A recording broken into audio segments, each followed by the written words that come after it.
જય માતાજી મિત્રો, બધાને મજામાં છીએ.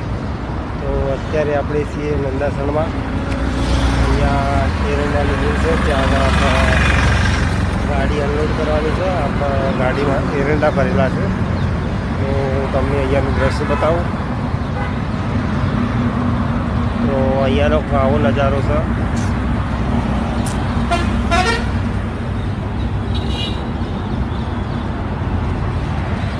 અને આ ફેક્ટરી છે, અહીંયા અમારા ગાડી ખાલી કરવાની છે.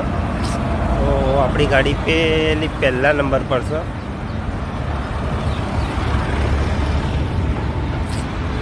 તો અત્યારે તો હું દર્શન કરવા જતો, અહીંયામાં મેલડીનું માતાનું મંદિર છે મોટું, ત્યાં દર્શન કરીને આવ્યો. કમેન્ટમાં લખ્યું જય મેલડીમાં. વિડીયો સારો લાગ્યો તો લાઈક શેર અને ફોલો કરવાનું ભૂલતા નહીં. મળીએ આવતા વિડીયોમાં.